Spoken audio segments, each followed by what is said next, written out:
Izinkan saya pada kesempatan hari ini akan mengimbaskan beberapa materi mengenai budaya positif yang saya dapat dari pelatihan calon guru penggerak pada kata 7 yang akan saya bagi pada teman-teman karena tanpa sharing, tanpa cinta.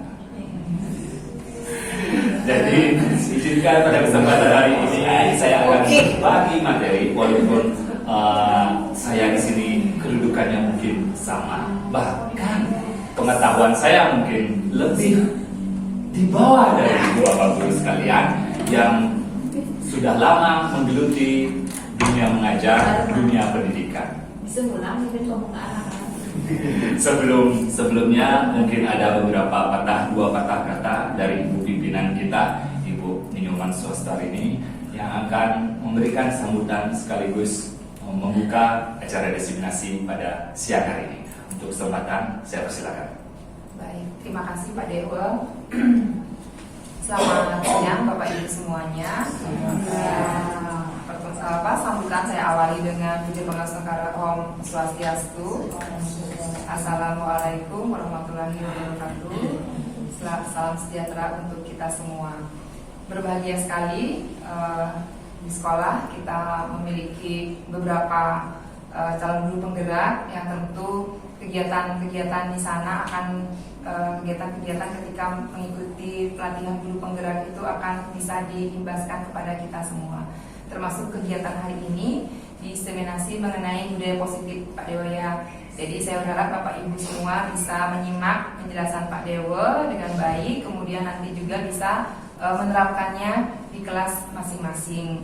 Walaupun mungkin belum sesempurna Pak Dewa, tapi minimal kita mengetahui dulu apa itu budaya positif, kemudian berusaha untuk menerapkannya di kelas. Demikian Pak Ibu ya, supaya kita bisa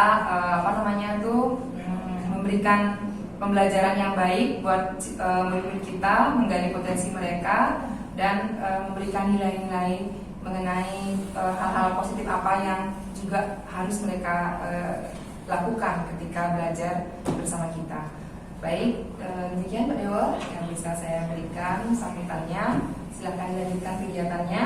Tetap semangat. Semoga Pak Dewa bisa menyelesaikan kegiatan calon guru penggerak ini sehingga nantinya mendapat sertifikat guru penggerak. Demikian. Terima kasih. Baik, terima kasih kepada Ibu Pimpinan karena sudah bersedia meluangkan bercurah pikiran tentang bagaimana proses berbagi ilmu, berbagi pengetahuan, berbagi pengalaman kepada kakak. Guru-guru hebat semuanya, sebelum kita beranjak ke acara diseminasi, mungkin sebagai umat beragama, mari kita menundukkan kepala sebentar agar acara di hari ini, di siang hari ini dapat berjalan dengan lancar. Doa sesuai dengan kepercayaan dan keyakinan masing-masing.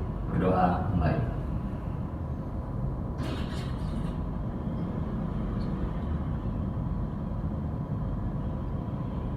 Berdoa selesai.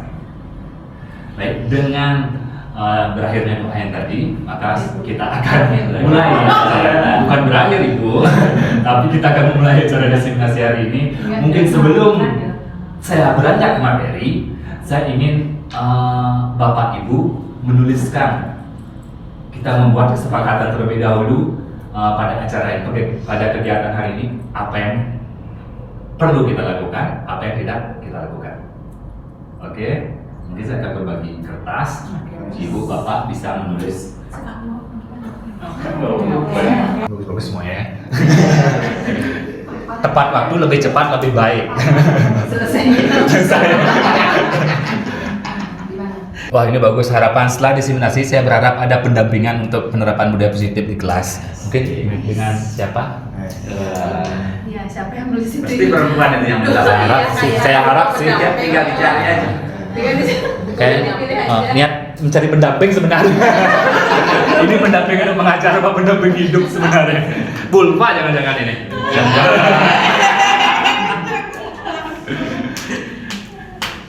Serius loh, saya nanya ini siapa tahu saya bisa mendampingi ketika menerapkan proses pembelajaran. Saya kayaknya itu banyak. dapat menerapkan teori yang diperoleh selama diseminasi kepada anak didik sekolah. Minimal kan mengurangi ngajarnya.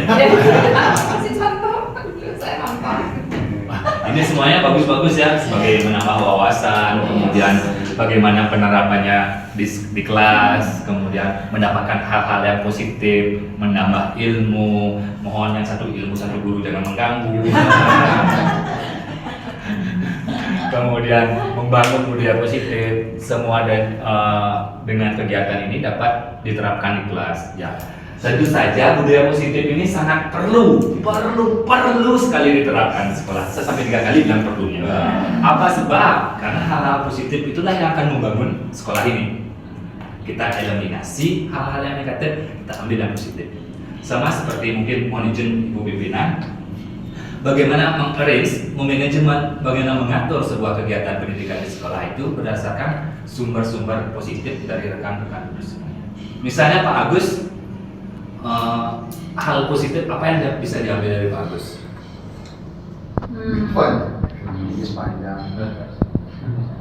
Mampu menggerakkan siswa. Mampu menggerakkan siswa, itu modal, satu Iya. modal seorang guru untuk bagaimana menjadi penggerak bagi siswa. Ayo anak-anak. Tanpa itu siswa akan ogah-ogahan gitu loh. Ya. Kalau Bu Wiran bagaimana? Hal positif apa yang bisa diambil dari Bu Wiran?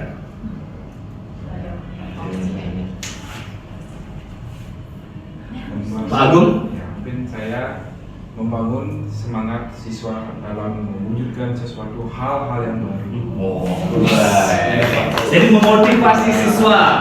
Tadi ada untuk mengajar, ini memotivasi. Pak Edi, kalau Pak Edi bagaimana pandangan teman-teman semua? Pak Edi. Hal positif ini sangat berbicara hal negatif. Kalau hal negatif ada kesannya saya gibah di sini. Pak Edi positifnya mampu mendorong semangat teman-teman rekan Mendorong kerja. semangat. Ya betul, mendorong semangat rekan kerja. Jadi lebih ke rekan-rekan guru. Ya. Tanpa rekan-rekan guru, maka tidak berjalan aktivitas pendidikan di sekolah. Bagus. Dan yang tadi satu, mungkin Ibu pimpinan siapa yang hari ini berkomentar. SKP-nya akan turun. Ayo, kira-kira kalau Ibu Swastar ini bagaimana? Bernalar kritis. Wah. Ini dari profil beneran kritis berpendidikan global. Berwawasan global. Berwawasan global. Terus memang good les yang Ibu bilang. Satu yang semasa. Ya, jadi hal positif itu modal-modal kita semua sebenarnya. Jadi 3 serangkaian inilah yang membangun fondasi pendidikan. Ya. Tapi Ki Hajar Dewantara yang paling kelihatan, maka diwujudkan sebagai bapak pendidikan kita dengan 3 slogannya yang sangat familiar bagi kita di kalangan pendidikan, yaitu Inarso Sungtulodo, Imadul Mangunkarso, Tukuri. Ada yang tahu mungkin guru yang sudah expert, Bu Iran? Tangan itu memberikan contoh. Ya, Inarso Sungtulodo, Di tengah memberi semangat. semangat, dan Tukuri Handayani memberikan motivasi. Tapi yang dipakai slogan untuk Menteri Pendidikan kita, Kementerian Pendidikan kita adalah Tukuri Handayani sebagai pendorong. Ya. Kita sebagai pendidik tentu saja bersifat sebagai pendorong. Ki Hajar Dewantara juga menyebutkan bahwa seorang pendidik itu sama halnya dengan petani.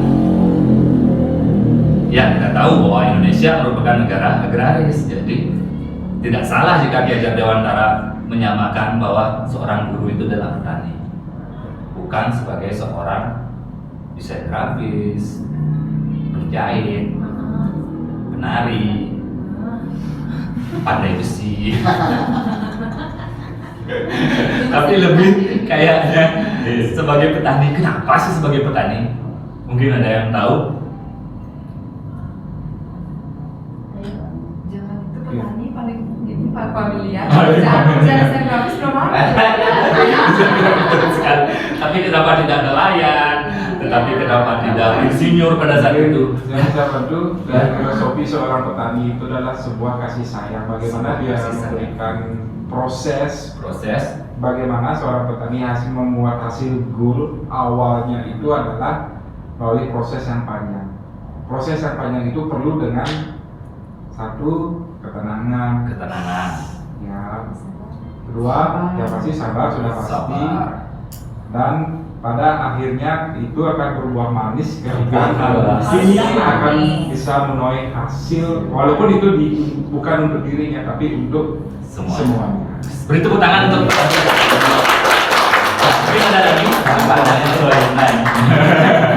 Dampak dari konsumsinya kayaknya masih konsumsinya. Mungkin ada bapak ibu yang lain ingin berpendapat. Pak Ari kayaknya ingin berpendapat dari tadi ya. Kenapa Pak tadi dia diberatkan sebagai seorang petani? Ya mungkin karena apa, kalau petani kan itu menanam, sama seperti pendidikan itu kan menanamkan karakter, Menanamkan karakter, memberikan pupuk pengetahuan, memberikan pupuk pengetahuan. nanti bisa menghasilkan sesuatu yang baik gitu harapannya. Iya betul juga. Bertepuk tangan mendapat. Ya kenapa sih diibaratkan dengan seorang petani? Ya sama seperti hal tadi. Ada yang memberikan hasil yang manis, kemudian memberikan pupuk-pupuk pendidikan. Sebenarnya petani dan guru itu sama, tetapi yang kita kelola beda. Petani mengelola bibit hingga tumbuh menjadi hasil panen. Guru mendidik anak tumbuh menjadi seseorang yang memiliki pengetahuan. Nah, ini terkait dengan kodrat alam dan kodrat zamannya sendiri. Petani tebu akan beda mengelola bibitnya dengan petani padi. Petani kopi akan berbeda caranya dengan petani jeruk. Petani yang ada di gunung akan beda pengelolaannya dengan petani yang ada di pesisir pantai. Itu sesuai dengan kodrat alam, kodrat zaman dari bibit itu sendiri. Bibit itu adalah anak yang akan kita berikan treatment, yang akan kita berikan pelayanan. Kodrat alam sendiri adalah kodrat di mana anak itu tumbuh dan berkembang. Sama halnya dengan kita di sini, jika anak-anak tumbuh di pesisir pantai di sini, maka kita akan berikan pelayanan yang sesuai dengan kondisi geografis dari anak itu sendiri, baik itu kondisi lingkungannya, kondisi keadaan sekitarnya, dan kondisi bagaimana anak itu tumbuh berkembang di tempat itu. Sedangkan kodrat zamannya sendiri yaitu sesuai dengan zamannya yang sekarang. Kalau dulu mungkin anak-anak masih bidang lincah-lincah memahami, tapi dengan beriring tumbuhnya media, berkembangnya teknologi, jadi tidak salah jika kita memberikan pendidikan dengan sinkronisasi dengan teknologi itu sendiri. Itulah pemikiran Ki Hajar Dewantara bagaimana bahwa anak itu, pendidik itu disamakan dengan seorang petani. Nah, besar ya pengaruh dari Ki Hajar Dewantara. Nah, budaya positif. Hari ini saya akan membahas tentang budaya positif. Apa sih budaya positif itu? Jadi budaya itu sendiri beranjak dari nilai-nilai.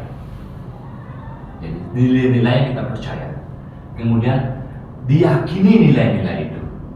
Kemudian menjadi kebiasaan. Akhirnya berkembang menjadi budaya. Jadi beranjak dari nilai-nilai. Misalnya nilai-nilai yang berkembang di sesetan, terkenal dengan budaya omet-ometan. Itu awal kan nilai-nilai tentang kepercayaan bahwa jika tidak melakukan itu akan terjadi hal marah bahaya. Maka diyakini hal tersebut oleh masyarakat sekitar. Kemudian menjadi kebiasaan setiap tahunnya untuk mengadakan omet-ometan itu sendiri di wilayah sesetan. Hingga akhirnya berkembang menjadi sebuah budaya. Nah, hal ini juga kita bisa buat di sekolah sebenarnya. Kita ambil nilai-nilai yang ingin kita ambil, yang kita ingin kita kembangkan. Kemudian jadikan keyakinan. Kemudian menjadi kebiasaan-kebiasaan dan akhirnya berkembang menjadi budaya. Itulah yang disebut dengan budaya positif. Budaya positif di sekolah itu sendiri merupakan nilai-nilai keyakinan-keyakinan dan kebiasaan-kebiasaan di sekolah yang berpihak pada murid agar murid dapat berkembang, menjadi pribadi yang kritis, penuh hormat, bertanggung jawab sesuai dengan profil pelajar Pancasila. Kira-kira nilai-nilai apa yang bisa kita kembangkan di sekolah?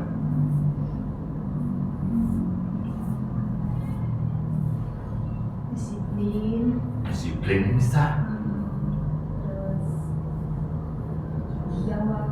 tanggung jawab bisa, gotong royong bisa, sama dia janjian ya berdua.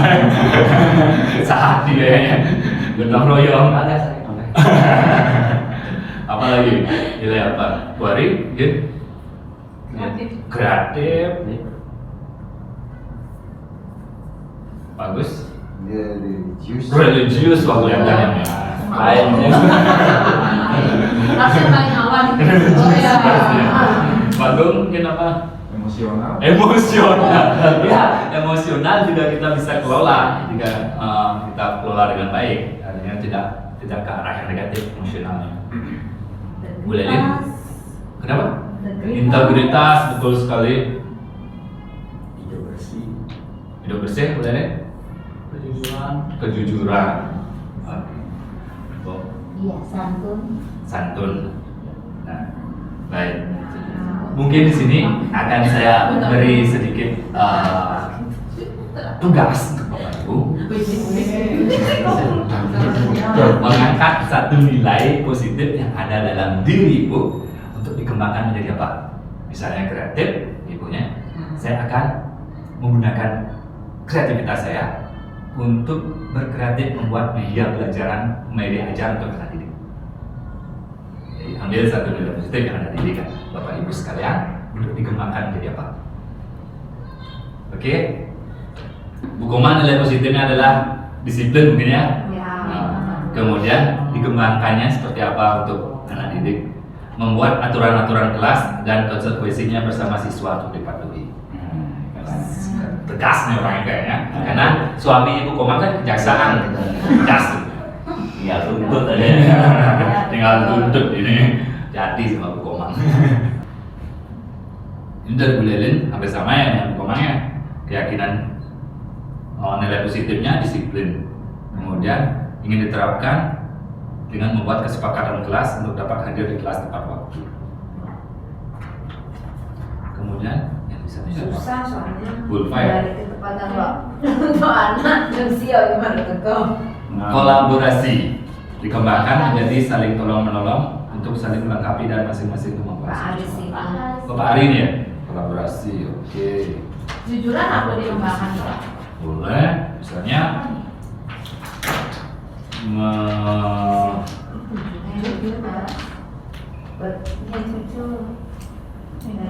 membuat kantin kejujuran bisa.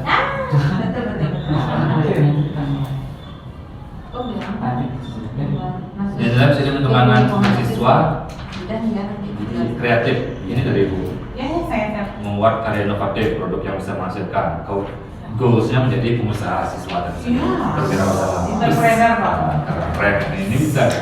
Coba bayangkan dari hal-hal kecil ini kita wujudkan secara bersama, maka banyak nilai positif yang bisa diimplementasikan ke dalam kegiatan sekolah.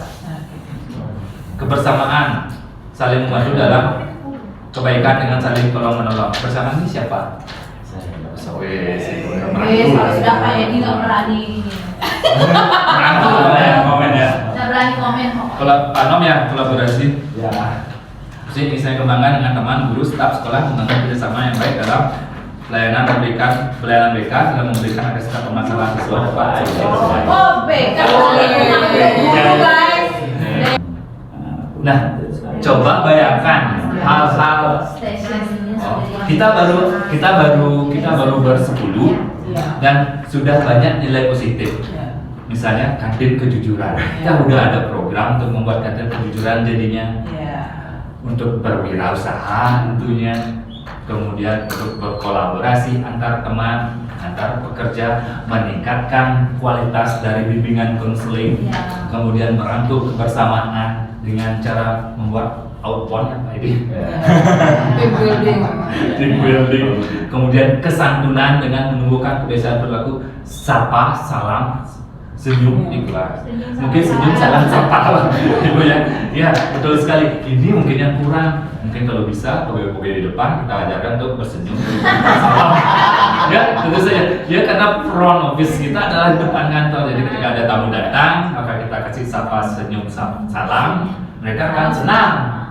dengan pelayanan rendah. Ada orang tua datang, kita jangan tegasin orang tuanya, tapi kita berperilaku ramah dengan memberikan senyum, sapa, salam, maka mereka akan mengapresiasi segala hal kita, sehingga hal tersebut bisa menjadi hal-hal yang positif yang akan menjadi pembicaraan di luar nantinya. Wih, saya ke SLB 1 Bandung, di sana ramah-ramah sekali loh guru-gurunya, dikasih senyum, sapa, salam, apalagi cantik-cantik, ganteng-ganteng gurunya. Gitu pembicaraan mereka di luar nanti, itu akan menjadi nilai plus buat sekolah kita. Yeay. Nah, dia itu kan pernyataannya Pak Dewa. Ya. Mau nulis 200 dihapus jadi 1000. Nah, tadi sudah ada pembicaraan tentang disiplin positif. Disiplin kan tentang disiplin. Nah, disiplin itu seperti apa? Mungkin saya ingin membuat satu permainan. Pak Agus mungkin bisa menggembar tangan kanan, satu tangan kanan, tangan kanan. Oke. Bu Ii mungkin bisa merayu Pak Agus, bagaimanapun caranya dirayu Pak Agusnya agar mau membuka tangan kanannya. Kira-kira Pak Agus mau buka apa enggak? Tergantung. Oke, kita coba. Ayo, Bu Ii silakan merayu Pak Agus untuk membuka. Oke, Pak Agus buka dong. Oh, bukan. Bisa coba, kita coba. Tes. Iya. Pak Agus, ini apa ini? Boleh dilihat nggak? Nah, tanya. Terima kasih ya.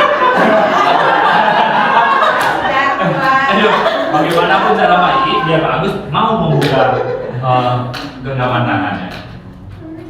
Kasih bonus kayaknya. Ayo dong Pak Agus dibuka. Ntar kalau di kelas lagi aku nggak mau loh ya. Apakah Pak Agus mau membuka? Pak Agus mau membuka? Enggak juga. Ayo. Tapi bisa bunyi. Buka sebentar. Kira-kira Pak Agus kenapa tidak mau membuka Ya. genggaman tangannya? Nah, karena ini genggaman tangan saya ini dilatar belakangi oleh Sungguhannya Pak Ibu. Saya cuma sangat lidah saya sangat tajam ya. Gitu. Ui, apa kendalanya untuk membuka tangan Pak Agus? Saya merasa hanya verbal saja ya. Pada secara verbal, ya. Nice. Mungkin tadi Belum. harus pakai tindakan, pakai bisa buka. Belum. Nah, Ancaman sudah. ketika kita berbicara hal itu, jika disangkut pautkan dengan disiplin, jadi bagaimana disiplin itu diterapkan? Ya, apakah kita harus menggunakan hukuman atau segala macam? Tapi menurut Ki Hajar Dewantara, bahwa disiplin itu harus tumbuh dari dalam diri, ya, dari dalam diri kita. Misalnya seperti Pak Agus, saya tidak akan membuka genggaman tangan ini. Nice. Itu prinsip Pak Agus mengenai disiplin. Ya, begitu juga ketika kita melakukan sesuatu hal. Ya, hari ini saya berangkat jam 4:30 dari Sukawati menuju sekolah agar sampai jam 8. Disiplin, kan? Disiplin itu mulai dalam diri. Dan akhirnya saya terhambat. Udah sampai di sekolah jam 9 dan nggak bisa. Akhirnya membuat surat pernyataan.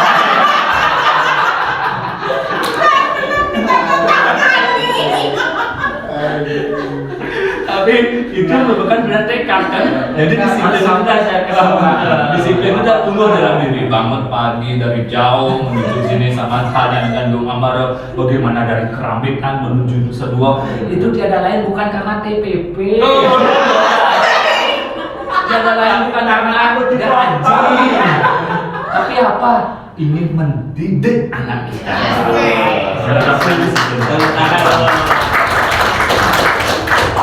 Nanti di belakang.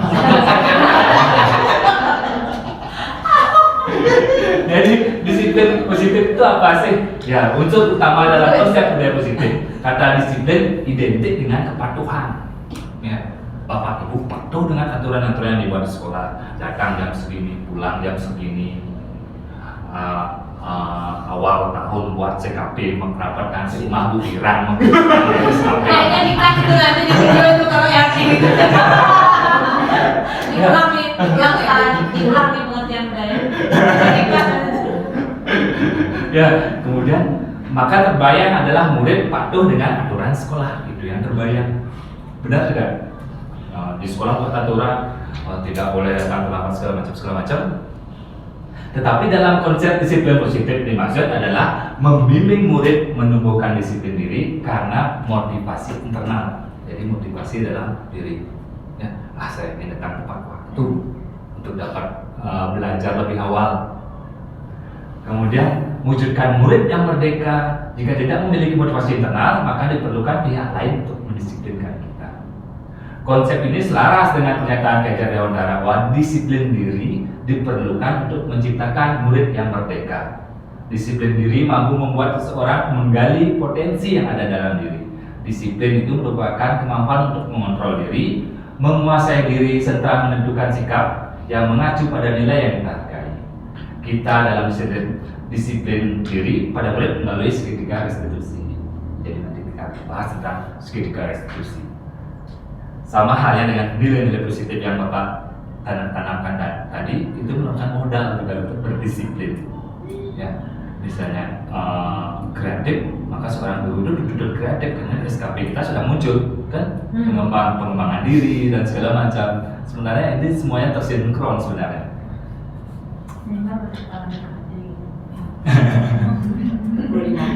Ya, motivasi perilaku manusia. Ya, apa sih tujuannya itu manusia? Untuk menghindari ketidaknyamanan atas hukuman. Kayaknya kesannya ketika kita harus berdisiplin, itu tujuan kita untuk menghindari hukuman. Saya datang harus tepat waktu biar PPP saya tidak dipotong. Biar merah-merah. Untuk mendapatkan imbalan atau penghargaan dari orang lain, untuk mendapatkan reward. Ya. Kemudian untuk menjadikan orang ingin dan menghargai diri sendiri dengan nilai-nilai yang mereka percaya. Jadi ini motivasi perilaku manusia. Mungkin secara tidak langsung Bapak Ibu sudah pernah mengalaminya. Untuk di kelas, apakah Ibu, Bapak, guru masih memberikan punishment and reward? Masih? Masih, Pak Agung masih.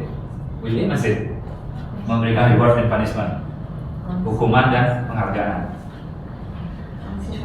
konsekuensi. Karena SMA Ya. saya diajak untuk berkomunikasi. Mungkin kalau siswa saya lebih dasar, mungkin ya masih seperti punishment Reward. Pak Ano masih? Karena di BK bagaimana kalau di BK? Selalu punishment. Iya, karena kayaknya BK itu ruang panas sekali ya, banyak masalah. Apalagi terlebih lagi di SLB 1 Badung. Nah, Di SLB maksudnya dengan saya ingin mengusulkan BK yang berbeda. Iya, oke. BK yang lama. Kita buang BK yang lama, kita beri BK yang berbeda, yang baru. Sehingga guru BK itu tidak merasa ditakuti. Tidak ditakuti, Ya. oke. Jadi tidak nanti Pak Anam lewat disembunyiin. Sembunyi itu ngocok. Oh iya. Bagus masih nggak menerapkan punishment reward? Nah, kalau saya lebih ke ini ya, ke mana apa namanya?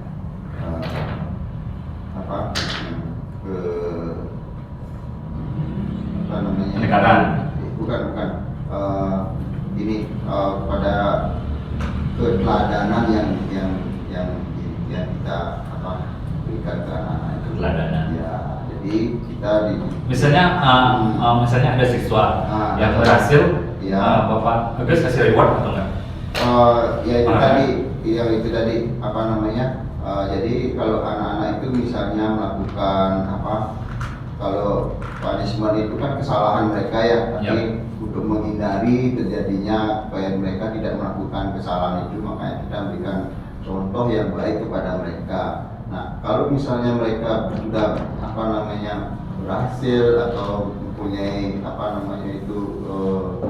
suatu misalnya berprestasi gitu, itu kita memberikan ujian seperti Ujian. itu kan Seperti merupakan rewardnya ujian ujian, kan. ya. Nah seperti itulah kira-kira ke anak-anak gitu. Kira-kira kalau menurut pemikiran Bapak Ibu semuanya, pemberian reward dan punishment itu baik nggak sebenarnya? Enggak. Oke, Bu Ari enggak? Bu Koma? Menurut saya kok reward itu Perlu, oke. itu meningkatkan motivasi eksternal. Memberikan motivasi secara eksternal berarti dari luar. Ya? Kalau punishment lebih baik konsekuensi. Konsekuensi. Konsekuensi. Kalau Bu, sih sebenarnya. kalau Bu Maria Mercedes, yang ada lupa. Perlu juga. Perlu. Sama seperti Kalau Bu Lili? itu kalau menurut saya itu jadi tergantung dengan siapa kita berhadapan, umpamanya dalam kategori umur atau pemahaman atas apa yang jadi masalah yang mereka hadapi. Itu kok kita lihat situasi, kita tidak akan memberi reward atas keberhasilan, umpamanya hanya berhasil dalam hal dalam kategori umur sekian, ya dia lakukan seperti apa, itu perlu tidaknya reward itu dilihat dari apa yang bisa diperbuat. Iya. Halo Bu Ira? Kalau saya yang jelas punishment sebaiknya kita kurangi dengan cara membuat kesepakatan yang tentu saja kesepakatan itu harus dari dua belah pihak supaya dia tahu kalau misalkan kita melakukan apa kemudian akan berakibat apa. Tetapi kalau reward menurut saya itu masih perlu. Reward itu kan tidak hanya memberikan hadiah, tapi misalkan memberikan tanda bintang atau tos dengan murid atau menyatakan mengangkat 2 jempol aja itu sudah reward. Hanya saja pemberiannya sedikit demi sedikit dikurangi supaya tidak menjadi ketergantungan siswa itu sendiri. Tetapi di akhir pembelajaran itu memang perlu reward itu untuk mengapresiasi apa saja yang sudah mereka lakukan. Memberikan penjelasan pada saat memberikan rapor itu juga sudah reward, tidak usah dengan barang gitu. Ya betul, seperti kata Bu Iran bahwa sedini mungkin kita akan mengurangi pemberian reward. Apa sebab? Takut ketergantungan pada siswa. Jika siswa tidak ada saya nggak mau dapat apa gitu. Ada sebuah kasus di SD di Bilangan Kota Denpasar. Saya tidak bisa menyebutnya SD mana. Ya.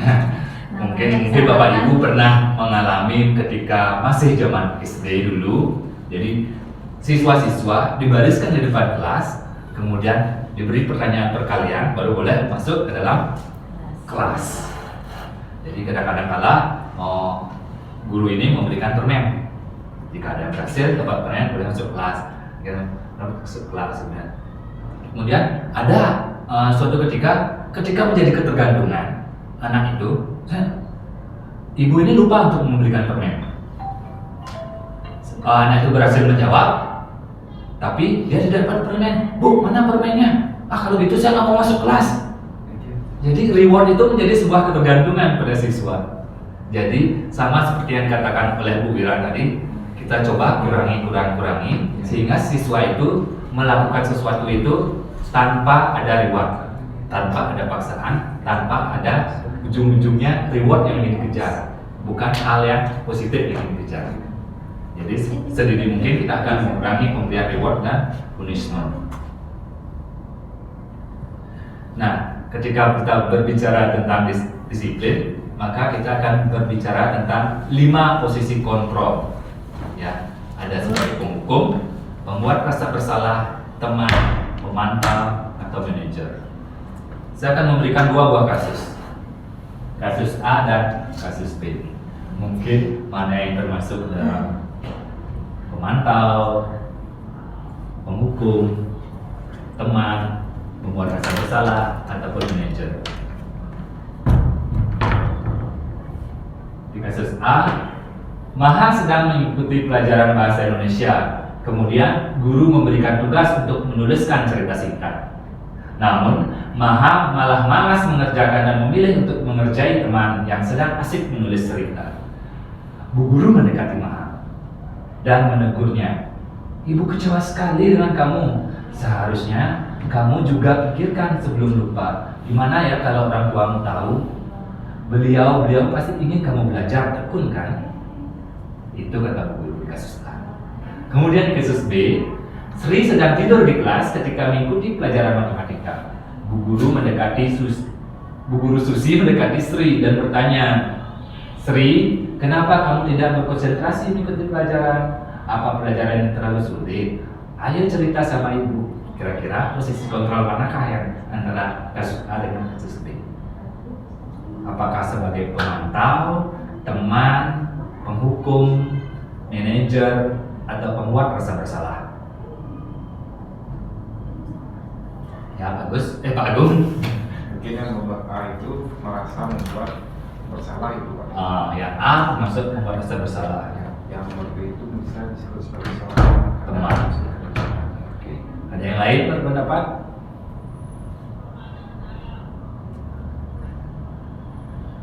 Nomor B itu pemantau. Pemantau. Perkembangan. Oh, oke. Yang B, yang A Bersalah. bersalah, membuat rasa bersalah. Bersalah. Ya pemantau, ya teman. Bu, Adri, Kalau yang itu namanya. yang B teman. Kemudian? Yang A ya sih bersalah ya. Membuat rasa bersalah. Nah, ini hitam. Mana? Hitam. Jadi yang A itu A, rasa bersalah. pemantau membuat rasa bersalah. Membuat rasa bersalah. Membuat rasa bersalah. Yang B Pemantau. Yang B pemantau. Ya. Nah, iya kan? Karena dia memantau perkembangan. Pemantau perkembangan. Kalau saya sih B teman. Teman. Oke. Ya, jadi dapat kita lihat dari kasus ini sebenarnya yang A ini merupakan pembuat rasa bersalah. Karena di sana anak akan merasa bersalah, ya, menimbulkan rasa bersalah anak itu. Kemudian ada yang kasus B ini lebih cenderung sebagai teman, ya, karena melakukan pendekatan secara persuasif, secara kedekatan, ya. Bagaimana? Ayo cerita sama ibu. Jadi caranya pelan, jadi sosok seorang teman. Ya, kira-kira kalau ibu bapak guru saya suruh memilih dari 5 posisi kontrol ini akan memilih yang mana? Kalau Maiki? Menurut saya megang cerita. Tetapi kalau saya sekarang masih pada terkadang teman.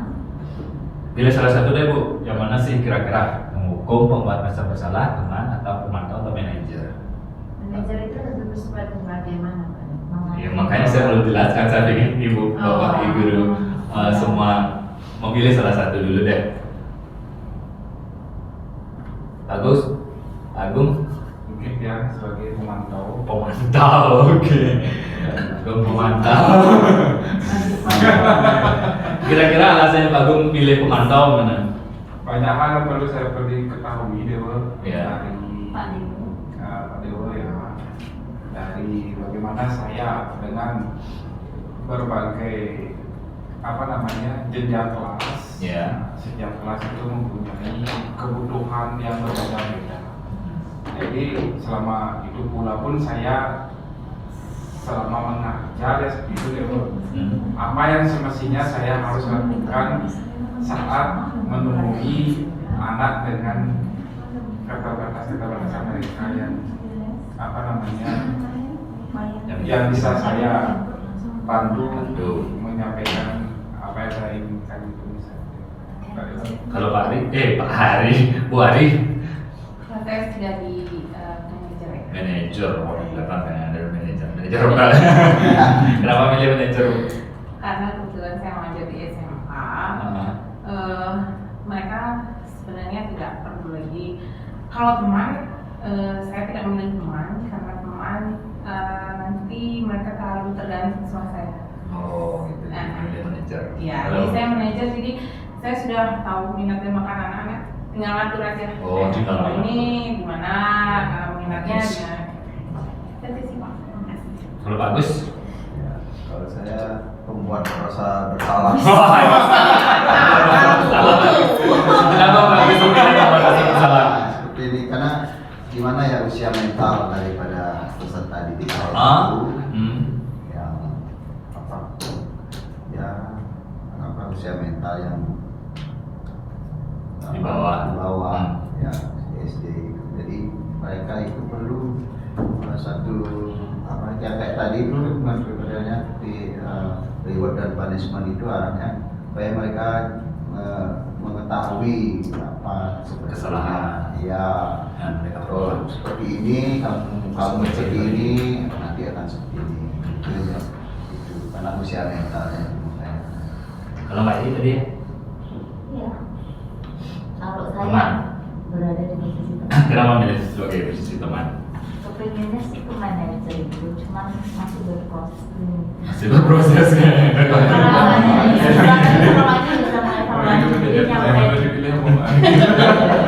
Sudah dipilih mulai. Jadi nggak bisa dua manajer ya. Harus satu minggu. Kalau Pak Nom, Saya kok dari sudut pandang mereka cenderung sudut berteman. pandang sebagai teman. Teman ya. Iya. Kenapa alasannya sebagai teman? Dalam memberikan pelayanan kepada siswa, saya memerlukan keterbukaan. Wes, siswa. keterbukaan. Dalam ini mencari tahu permasalahan apa yang dihadapi. Jadi kita bisa sharing atau berbicara seolah-olah tidak ada jarak, artinya murid itu setelah itu dia mau terbuka mengungkapkan apa permasalahannya, kenapa menjadi hambatan dalam proses belajarnya di sekolah, sehingga kita bisa menemukan solusi yang terbaik. Betul sekali. Itu permasalahan siswa. Jadi biar tidak ada jarak antara siswa dan guru sehingga proses komunikasi jadi lancar. Lancar. Ya. Kalau Pak Edi kayak manajer ya. Nggak boleh dua manajer. Kalau saya sih 3 manajer. selama ini lebih memilih teman. Teman, gitu. Lebih memilih teman. Karena untuk anak-anak kondisi seperti saya, anak-anak unik itu Ya. pendekatannya lebih dekat, lebih gampang. Iya, ketika kita posisikan sama itu anak-anak biasanya cenderung lebih nyaman dan mau mengungkapkan hal-hal yang mungkin Sulit untuk diungkapkan. ya, kadang-kadang justru kepada orang tua dan apa itu mereka malah kadang-kadang susah juga untuk menyampaikan. Ketika kita posisikan sebagai teman untuk mereka lebih terbuka, anak-anak usia-usia di kelas saya itu main rentan juga Ya. Tak bubur-buburnya ya. Kalau Pak Ari Ya bersama Pak Edi juga kan jadi kalau sebagai teman juga. Oh, boleh Lin? Sebagai teman. Teman. Anak kecil. Tidak susah. Kalau Bu Kuman teman juga. Mungkin Bapak sudah melihat. Bapak sudah melihat Soalnya dia sering lihat di buku. Kalau Bu Wiran, Kalau saya sudah di posisi manajer. dua manajer ini, manajer personalia sama manajer. Dia ada 2 manajer. Akan tetapi posisi saya manajer itu kenapa saya merasa di manajer, karena pada saat si anak perlu teman, saya memposisikan diri saya turun ke teman. Turun. Oke. Pada saat dia perlu dipantau, saya akan turun ke pemantau. Pemantau. Tapi begitu mereka bisa saya manage dengan rapi, saya akan berada di posisi manajer. Manajer. Jadi pada saat saya manajer, saya bisa turun. Tapi pada saat teman akan susah naik. Nggak bisa jadi. Bisa naik kelas ya. Nggak bisa naik kelas. Jadi harus di atas dulu, baru bisa turun dulu. Jadi sebenarnya bisa semua. Jadi semua itu sebenarnya ada plus minusnya sendiri. Ya.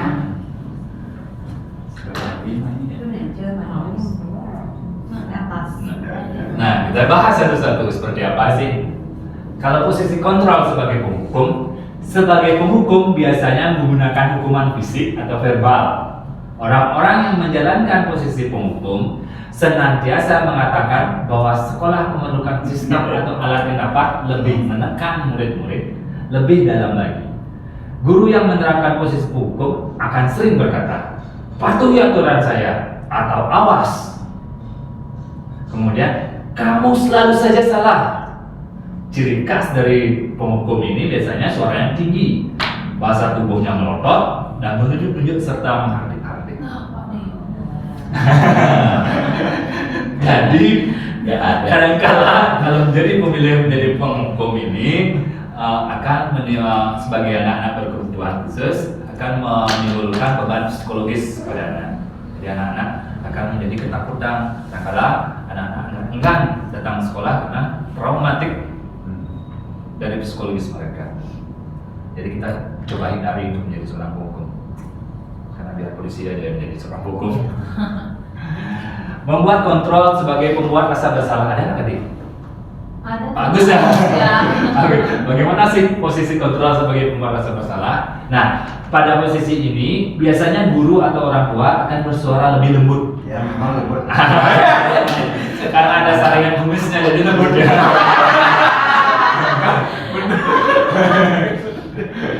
Ya.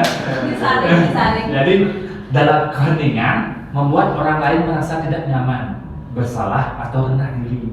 Sama seperti yang tadi di kasus A itu. Ya. Kata-kata yang dikeluarkan biasanya, Bapak sangat kecewa sekali dengan kamu. Jadi suara yang pelan, lembut. Ya. Gimana coba kalau orang tua kamu tahu kamu berbuat salah begini? Ciri khas dari pembuat bersalah adalah nada suara yang melas, halus, sedih, bahasa tubuh merapat, lesu. Iya, Terus dia kan harus gini, kalau Indonesia kan harus gini, aduh. Ya, betul. lemas.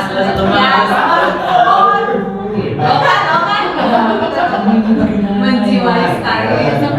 Kamu sudah berjanji pada Bapak tidak terlambat lagi dengannya. Kamu kenapa saya senang sekali mengecewakan Bapak? Ya, ciri-ciri guru yang sering patah hati kayak.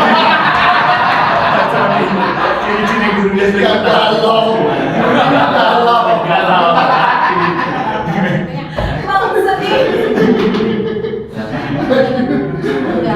Itu membuat masalah. Nah, ini yang banyak dipilih sama teman-teman semua ya. Itu sebagai kontrol sebagai teman. Bagaimana sih posisi kontrol sebagai teman? Nah, pada posisi ini guru tidak akan menyakiti murid, namun akan berupaya mengontrol murid selalu melalui pendekatan yang persuasif. Posisi teman pada guru bisa berdampak negatif atau berdampak positif. Ada Pak negatif ternyata. Seperti apa sih? Ya, berdampak positif merupakan hubungan yang baik terjalin antara guru dan murid. Ya, baik secara komunikasi, secara humor untuk memperankannya. Misalnya berkata, ayo bantulah demi Bapak ya. Jadi kata-katanya itu lebih cenderung kata-kata sebagai teman. Ya. Ciri khas posisi kontrol teman adalah nada suara yang ramah, akrab, dan bercanda. Bahasa tubuh merapat pada murid, mata, senyum, dan jenaka. Misalnya, nah ayolah bagaimana sih kamu? Kemarin kamu sudah janji ke Bapak bukan? Kenapa terlambat lagi? jadi lebih akrab gitu ya. Nah, tapi konsekuensinya seperti apa? Kata dari debat negatifnya ya, murid akan merasa senang akrab dengan guru, ya. Namun posisi negatifnya adalah ketergantungan dengan guru tersebut. Misalnya, seperti kasus Bu Komang. Bu Komang dulu punya murid namanya Made Ari. Mungkin kedekatan Bu Komang dengan Made Ari sudah sangat akrab sekali. Memang susah dipisah.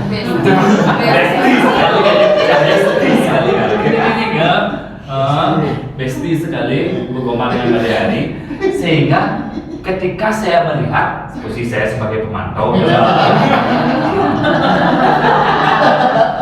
Made Ari ini sulit sekali mengeluarkan kata-kata dari mulutnya, sulit untuk berbicara, sulit untuk berkomunikasi. Tapi ketika Bu Komang mengajak berkomunikasi, dia nyaut, dia mau berbicara lancar ya. Jadi ini ada ketergantungan siswa ini terhadap satu orang guru. Nah, inilah nilai negatifnya dari sebagai seorang guru. Jadi ketergantungan dengan guru tersebut. Ketika guru itu tidak ada, mungkin ada halangan, maka sulit untuk digantikan oleh guru lain. Dan tidak masuk lagi. Iya, benar. Sama Mbak Edi nggak maksud? Sekarang sudah mulai mau berbicara. Ketika saya ajak komunikasi sudah jauh juga. Kemarin Ini plus minusnya sebagai Gurunya tulang. yang naik kelas memang gitu, Ya, jangan tidak. satu-satu. Kenapa? Gurunya yang naik kelas harusnya. Ada boleh ada ketergantungan. Oh gitu. Kita hindari dampak negatif. Iya. Meminimalisir dampak negatif. Nah, sebagai seorang pemantau ini dipilih oleh Pak Agung.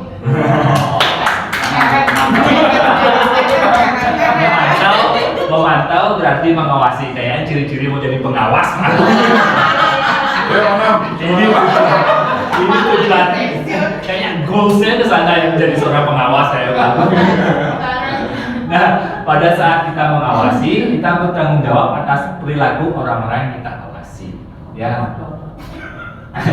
Dengan menggunakan sanksi ataupun konsekuensi. Nah, biasanya pernyataan-pernyataan yang diajukan sebagai seorang pemantau adalah apa yang telah kamu lakukan? Sanksi konsekuensi apa yang akan kamu peroleh? Ya, ciri khas pemantau ini nada bicaranya datar. Kalau tadi misalnya merasa bersalah, turun nada. Kalau pemantau datar. Menghukum naik. Karena ada suara itu mempengaruhi, ya, menunjukkan kualitas dari seorang dalam posisi kontrolan. Bahasa tubuhnya formal, konsekuensi logis dari penerapan posisi kontrol pemantau ini adalah murid memahami konsekuensi yang harus dijalankan karena telah melanggar salah satu persyarat sekolah. Misalnya tidak pakai dasi, tidak pakai topi, misalnya. Ya. Pada saat pembelajaran tidak memakai topi, apa yang kamu telah lakukan? Kira-kira konsekuensi apa yang akan kamu peroleh kalau kamu tidak memakai topi? Itu jadi. Selanjutnya, sebagai manajer ada 2 manajer di sini. Ada manajer, malu sudah mundur. Ya, manajer ini kalau saya bisa bicara, manajer ini merupakan posisi yang sangat ideal. Sama seperti bodinya Bu Aris sangat ideal. Ya, di mana ya bersama dengan murid, ya, berkolaborasi dengan murid, diajak menganalisis kebutuhan dari murid itu sendiri. Kita ajak bersama-sama dia untuk apa sih yang dilakukannya dia. Kira-kira kebutuhan apa untuk memecahkan masalahnya dia, kita ajak dia berkomunikasi bersama-sama. Ya, biasanya seorang manajer akan berkata apa yang kita yakini, jadi kita buat dulu keyakinan mereka. Apakah kamu meyakininya? Apa rencana kamu untuk memperbaiki hal ini? Jadi solusinya tidak datang dari kita sendiri, tetapi dari siswa untuk siswa. Ya. Tugas seorang manajer bukan untuk mengatur perilaku, bukan untuk memanage perilaku siswa, tapi membimbing dan mengatur dirinya. Jadi kita tidak berhak memberikan punishment, tapi kita mengatur dirinya untuk memperbaiki dirinya. Itu posisi kontrol sebagai seorang manajer. Nah, berangkat dari itu, maka kita perlu membuat keyakinan kelas. Ya, kita buang yang dulu-dulu tata tertib, aturan kelas, ketek bengek segala macam. Datang 15 menit sebelum pelajaran dimulai, ya, dilarang makan di kelas segala macam, yang membuat belenggu dalam proses pembelajaran di kelas, yang membuat sebuah tirai besi antara sangat guru dan siswa. Kayaknya kita perlu buat keyakinan kelas. Ya, keyakinan kelas itu merupakan hasil diskusi antara guru dengan siswa pada setiap awal pembelajaran. Sama seperti yang tadi saya suruh Bapak Ibu, kita buat hal positif di proses materi hari ini dan kondisi sekolah.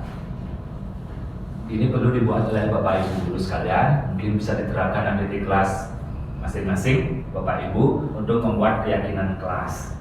Jadi keyakinan kelas ini bukan tertib, bukan aturan kelas, tapi usaha bersama antara ibu dan siswa untuk membuat sebuah kesepakatan apa yang akan Bapak Ibu jalankan nantinya ke depannya ketika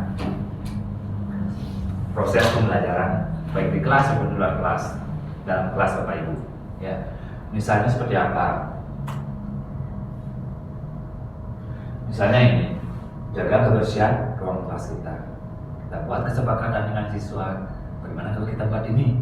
Kita jaga kebersihan, kemudian mengucapkan salam Om Swastiastu. Kemudian mari membantu kapanpun kita bisa. Bicaralah dengan guru jika kamu memiliki masalah. Mari lakukan yang terbaik. Ini dibuat dengan hasil diskusi ibu, bapak, guru dengan siswa. Jadi ketika sudah ada pembicaraan, ada nilai-nilai yang akan disepakati, ada hal-hal positif yang akan disepakati selama proses Bapak Ibu belajar di sekolah, belajar di kelas maksudnya. Lanjut ya, segitiga restitusi. Jadi ini segitiga restitusi ini merupakan implementasi dari posisi kontrol sebagai seorang manajer. Bagaimanakah segitiga restitusi ini diterapkan ketika ada masalah? Mungkin saya akan memberikan sebuah tayangan. Ini semoga saja bukan video saya yang keluar. Wah, tidak video saya. Saya tahu kan benar apa enggak sebenarnya segitiga restitusi saya mau.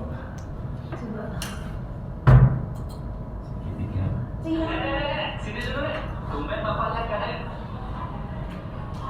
Nah, Bapak ada mau ngomongin sedikit sama Kade, ya? Apa? Ya, kayaknya kalau di luar ya panas sekali. Ya. Ke ruangan guru aja ya. Iya Pak. Nah,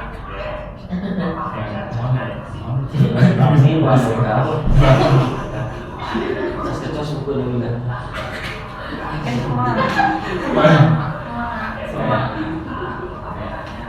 Ruangan tamu kan? Tidak kenal sekali ruangannya. Coba bilang ya. Tapi yang betul ini. Mbak boleh dilihat dulu. Ada di kelas, nyoba di kelas. Ini yang di kelas. Oh maju. Nah itu kan berdiri ada. Jadi kan masuk ke kelas. Iya aja ya. Iya Pak.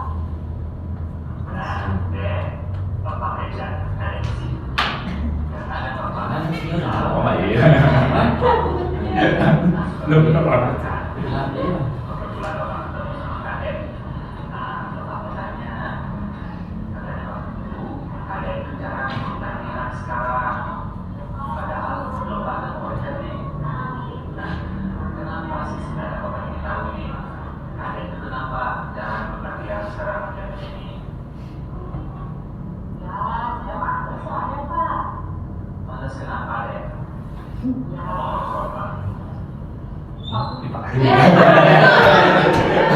Tadi kurang ya. Apakah dia tidak izin sama dirimu? Melanggar cipta itu.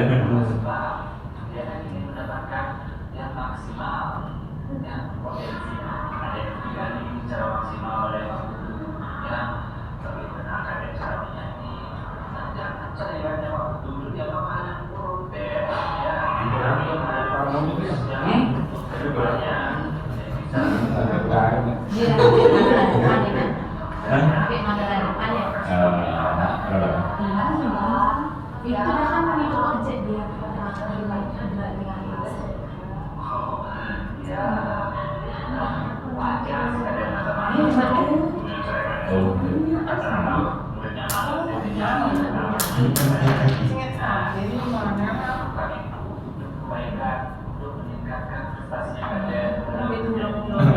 Karena kan objek ini.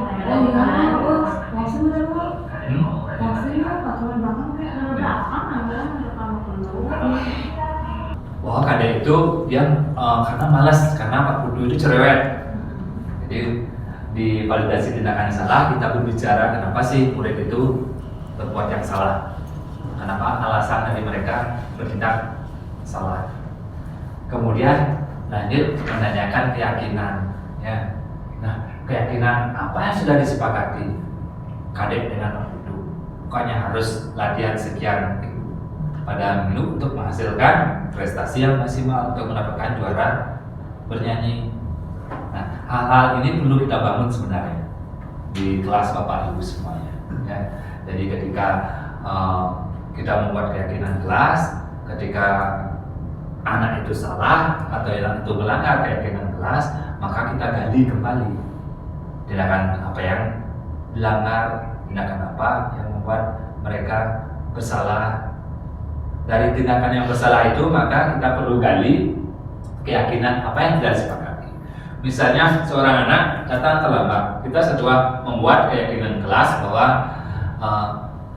siswa atau murid-murid anak-anak harus datang tepat waktu sebelum pelajaran dimulai.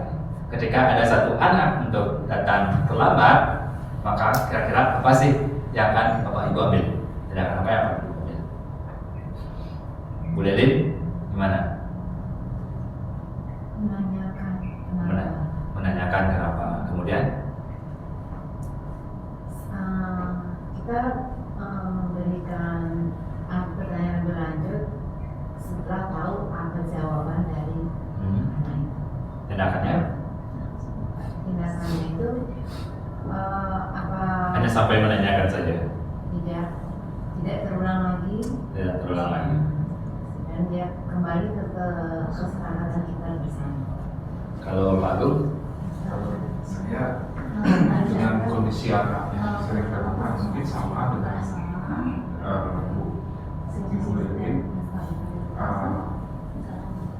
Cenderung tanyakan dulu kenapa bisa terlambat, ya, kenapa alasannya kenapa. Jadi anak itu saya usahakan dengan adanya komunikasi yang komunikatif, bisa ada timbal balik dan menyampaikan secara lugas, tidak ada rasa takut dulu pada itu, sehingga nanti yang bisa menyimpulkan berarti itu kesengajaan atau dengan cara mungkin kan itu ada faktor anak itu bisa terlambat ya, karena bukan dari kesalahan dirinya sendiri, dan mungkin ada faktor-faktor yang lain. Dan kalau itu pun dari faktor dirinya sendiri, mungkin saya bisa menyampaikan besok karena diulangi lagi. Nah, ketika ada faktor-faktor yang lain itu masih bisa saya tolerir gitu. Mungkin itu aja. kalau Bu Ira bagaimana? Jika ada kasus seorang anak siswa datang terlambat, Kalau kenyataannya seringkali jika anak itu terlambat, langsung saya ngegas, kenapa kamu terlambat? Kenapa baru datang? Gitu. Sering sekali saya berbuat seperti itu, lepas kontrol kan ya. secara refleks ya. Iya, secara refleks kan. Tok, maaf ibu terlambat. Kenapa terlambat? Pasti otomatis saya begitu. Secara tidak langsung udah pasti seperti itu. Dan saya rasa memang itu sebenarnya harus saya kuasai, harus lebih ditekan lagi, saya harus lebih ke menstabilkan identitas sebenarnya dulu ya, untuk memastikan dia tidak melawan jika saya tanya bohong pasti kamu pasti gitu. Pada akhirnya saya untuk meminimalkan itu pasti saya harusnya menstabilkan dulu, tapi selama ini saya belum bisa. Saya langsung ke validasi tindakan yang salah. betul kalau kasusnya terlambat. Tapi ada kasus kemarin saya tangani dengan ini dan memang berhasil. Ya. Kasusnya yang meninggal itu anak Angga. Dia kasusnya waktu itu tidak mau ke sekolah, kemudian kalau ke sekolah itu bajunya ketat. Ya. Terus tapi saya tidak berhasil hanya dengan 1 kali segitiga siswa, nggak salah saya sampai 3 kali. Sampai 3 kali. Itu bagaimana tindakannya Bu? Saya ajak dia yang cerita dulu. Ya. Kenapa bajunya itu, dia menceritakan kenapa dia memakai itu. Kemudian saya juga bilang, ibu juga kalau ke sekolah selalu ingin supaya ibu kelihatan cantik, kelihatan rapi, kelihatan Tapi bersih. berhasil Ibu? Berhasil, Oh ya, tapi berhasil bukan. kelihatan cantik. Iya. Bukan. Terus saya bilang, tapi bukan dengan menggunakan baju ketat saja, kamu kelihatan ganteng atau ibu kelihatan cantik. Lama itu prosesnya. Saya berhasil pada saat menangani kasus dia datang terlambat dan menggunakan baju yang tidak sesuai. Yang tidak berhasilnya tapi saya kasus tidak terakhir. tahu, tapi saya tidak tahu dia punya masalah lain lagi. Iya. Itu yang saya tidak tahu, yang saya sangat sesalkan. Iya betul. Itulah peran kita sebagai seorang Iya. guru. Ya. Dan salah satu solusinya adalah dengan segitiga restitusi. Kita menstabilkan dulu identitasnya dia. Ya. Kamu posisinya seperti apa? Ya. Kamu sebagai seorang siswa, ya sudah tentunya wajib untuk mengikuti peraturan yang ada di sekolah, keyakinan yang pernah sepakati. Kita tanamkan, stabilkan dulu identitasnya dia. Kemudian validasi tidak salah. Jangan kita langsung menjudge, tapi kita gali dari dia. Kamu tahu nggak apa kesalahan kamu? Kamu tahu nggak kira-kira apa yang telah kamu perbuat? Stabilkan dulu. Kemudian kita validasi tidak salah dan menanyakan keyakinan telah sepakat. Loh, kita kan sudah sepakati kalau datang terlambat itu tidak diperbolehkan dalam keyakinan kita. Nah, kira-kira apa yang bisa kamu perbuat untuk membayar dari tindakan kamu yang salah itu? Seperti itu. Mungkin dengan menyuruh dia besok tidak datang terlambat lagi, atau menyuruh dia ketika terlambat menjadi tiket untuk menghapus papan dan lain sebagainya, sebagai bentuk dari konsekuensi dari keyakinan yang telah dia lakukan. Nah, kira-kira mampu nggak Bapak Ibu menerapkan segitiga restitusi? Karena intinya masalah-masalah yang kita hadapi, masalah-masalah yang anak-anak jalani, tidak hanya tugas dari guru bimbingan konseling. Betul Pak Nom? Kembali lagi nilai kolaborasi yang kita harapkan. Ini PTK nih, PTK-nya Pak Anam bagus deh. Segitiga restitusi. Ya. Sebenarnya dengan ya bukan menertibkan, meminimalisir terjadinya permasalahan di permasalahan. Fokus satu disiplin aja, jangan diambil. Mungkin dari materi yang telah saya sampaikan, Bapak Ibu mungkin ada yang ingin ditanyakan. Kalau konsumsi udah saya kasih tadi ya, nasi kemudian. Ada yang ingin ditanyakan?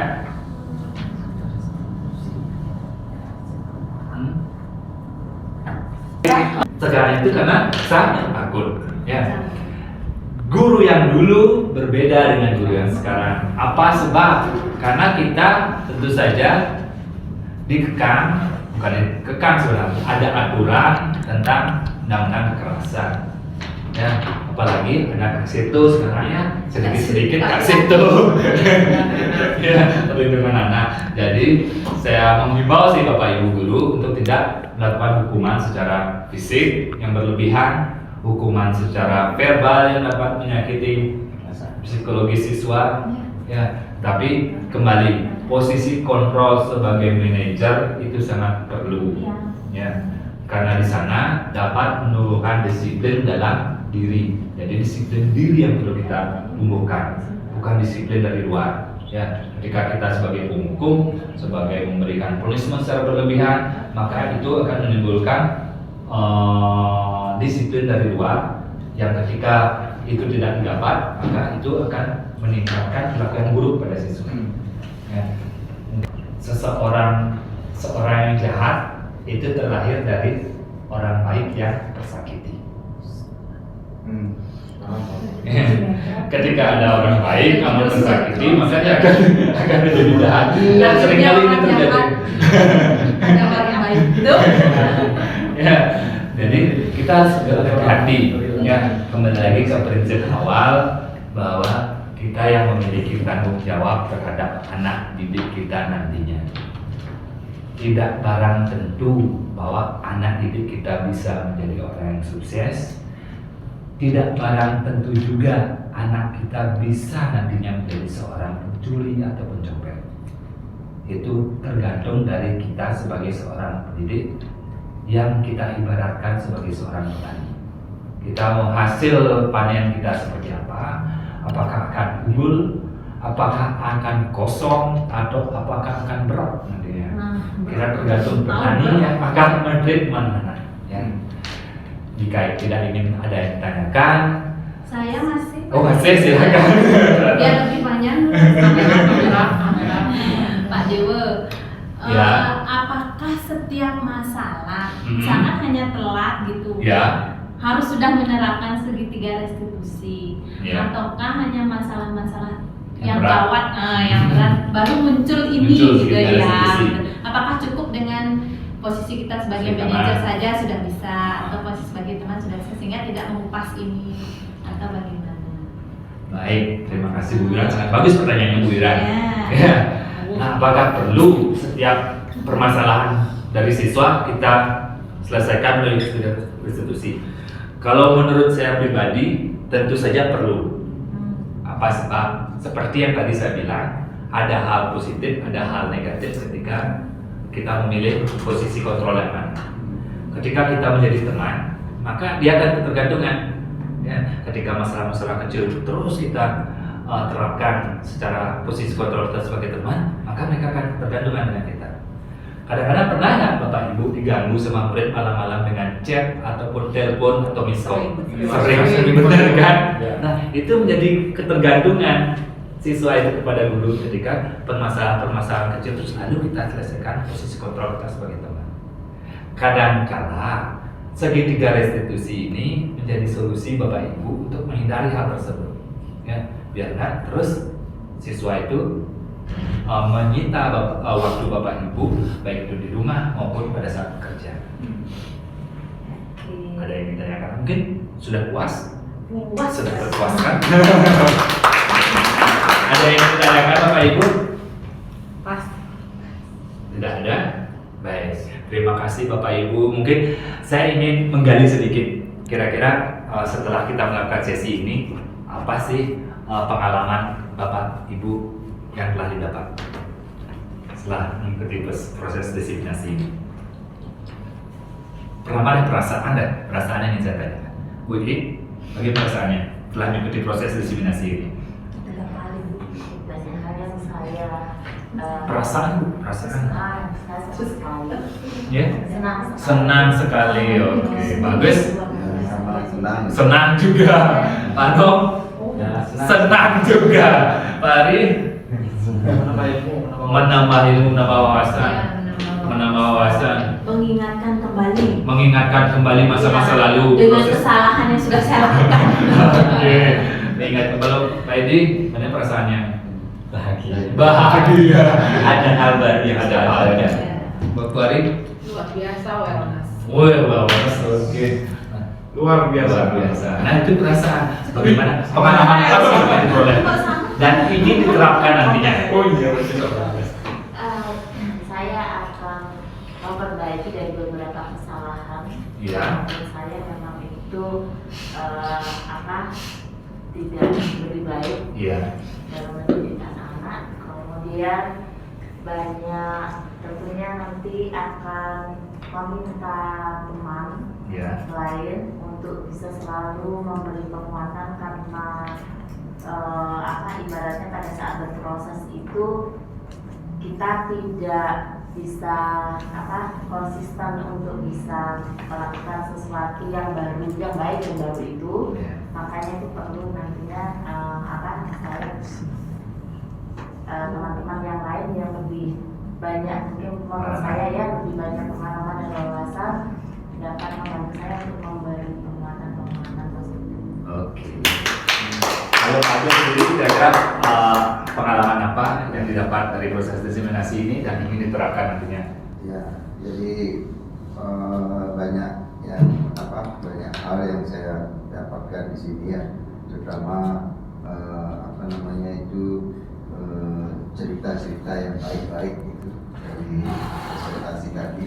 Ada cerita yang baik-baik yang perlu kiranya saya akan terapkan di kelas saya. Itu jadi di tadi yang posisi kontrol itu yang seperti itu. Kalau Pak Gun sendiri? Dari pengalaman yang bisa saya ambil dari kegiatan ini, ya saya harus pindah ke manajer aja. Kayaknya kerjaan juga manajer. Jadi selama ini dengan cara seperti itu yang saya pilih tadi latihan memantau, ternyata itu kurang tepat. Oke. Jadi saya mau pindah ke manajer. Kalau Pak Nom, pengalaman apa yang mungkin, telah? hampir sama juga sama Pak Agung ya. Jika dari dulu saya menerapkan posisi seperti itu sebagai teman pada siswa yang mengikuti diseminasi ini, saya jadi terbuka bahwasanya untuk pindah ke sebagai posisi Manajer, oke, Pak manajer. Kalau Bu Ari dari manajer dia jadi pimpinan pada sekolah.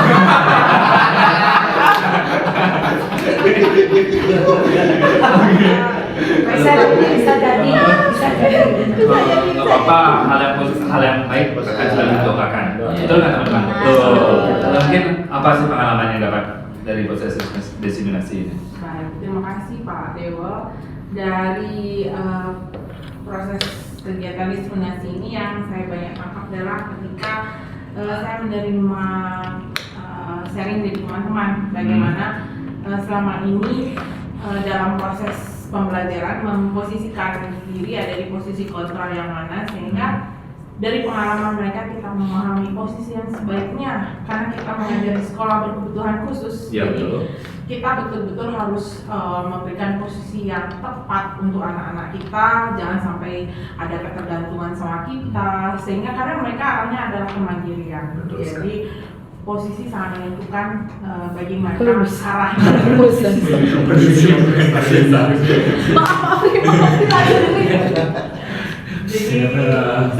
Iya. Dan segitiga restitusi memang setuju Pak. Ketika segitiga restitusi ini kita memang wajib untuk di segala hal memang kita wajib untuk Terapkan. ya, karena hal kecil, kasus kecil, kasus besar, ringan dan berat itu memang semua kita gunakan dengan resep segitiga restitusi ini memang tepat sekali karena menstabilkan identitas sering kita lupa. Betul sekali. Sehingga anak-anak tertutup dan tidak mau terbuka Ya, dengan mengungkapkan masalah mereka, jadi kita lewat aja gitu. Biasa pegadaian ya, selesaikan masalah tanpa masalah.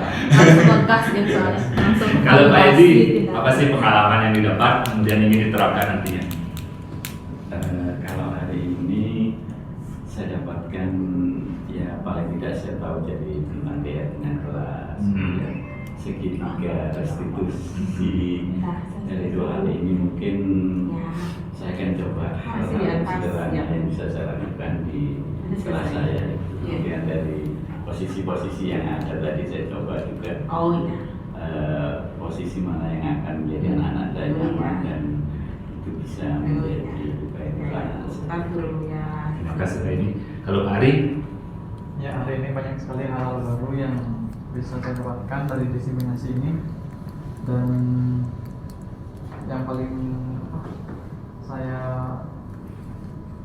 ingin terapkan adalah tadi penerapan segitiga restitusi yang menurut saya itu hal yang sebelumnya dilakukan banyak guru itu semua. ya betul sekali. Dan saya juga banyak tahu tentang tadi posisi kontrol, jadi kita bisa lebih tahu kemana arahnya yang tepat gitu untuk mengelola kelas, dan juga membangun budaya positif tadi dengan keyakinan. Ya, betul sekali. Ya, jadi seperti yang Bu Ira bilang, hal-hal positif yang ada dalam diri akan kembangkan jadi budaya positif yang ada dalam diri guru individu secara masing-masing akan dapat membangun budaya positif di sekolah. Bayangkan ketika banyak ada guru, ada 54 guru dan staf pegawai kita Berbudaya positif. memiliki satu budaya positif, maka akan ada 54 hal positif akan dikembangkan menjadi budaya positif di sini. Luar biasa kan? Jadi hal positif itu bisa kita bangun untuk mewujudkan SLB 1 Bandung. Jaya. Ada yang ingin ditanyakan? Pas. Jika tidak, mungkin saya akan tutup dengan pantun. Pantun, oke. Cakep, ini cakep. Sembahyang ke Purwokerto. Cakep. Damsak mengunjung ke Semau. Cakep. Pada akhir kata saya ucapkan matur semua.